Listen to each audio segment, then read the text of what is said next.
는 권리와 의무의 주체입니다.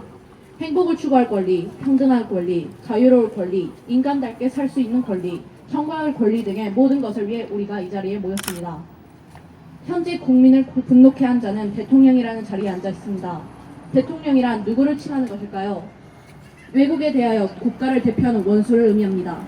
현재 대통령 자리에 앉은 자는 대한민국을 대표하는 국가 원수가 아니라 국민에게 해를 준 혈천지 원수가 되었습니다. 원수와 원수, 지금만큼은 두 단어가 동음이의어인 게 우연이 아니지 않을까 싶은 생각도 듭니다. 그 원수는 죄 없는 학생을 차디찬 곳에 둔 채 해야 할 일도 하지 않으면서 그 일에 대한 정보를 제대로 주지 않으려고 우리의 눈을 가리고 귀를 막았습니다. 사람들을 슬픔과 분노 속으로 침잠하게 했습니다. 겨우 몇 명을 위해 공권력을 남용하며 대통령의 청렴해야 할 의무를 저버렸습니다. 역사를 자신의 입맛에 맞게 바꾸려 했습니다.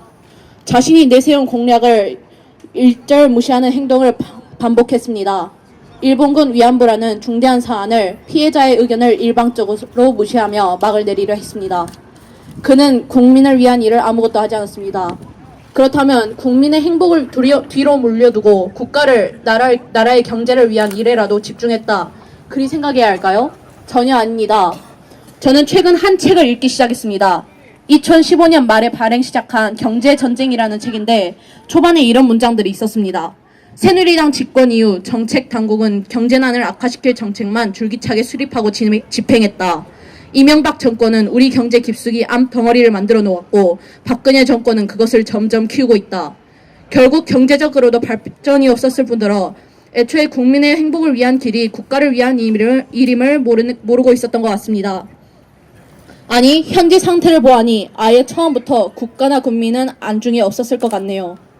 그 원수라는 자는 지금까지 대통령이라는 자리에 앉은 채 무수히 많은 악행을 저질러 왔습니다. 자신이 해야 하는 일을 하지 않았습니다.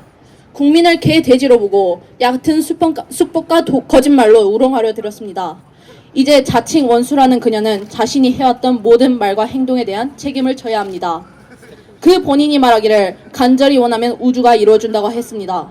아직도 대통령인 그 원수가 모든 일에 대한 책임을 지고 퇴진하는 것을 사람들이 간절히 바라고 있습니다. 이제는 그녀 스스로가 했던 얼토당토 않는 말을 되돌려받아 모든 책임을 진 후 대통령의 자리에서 물러나야 할 시간이 왔습니다. 우주가 이루어줄 때까지 간절히 박근혜 퇴진을 바랍니다.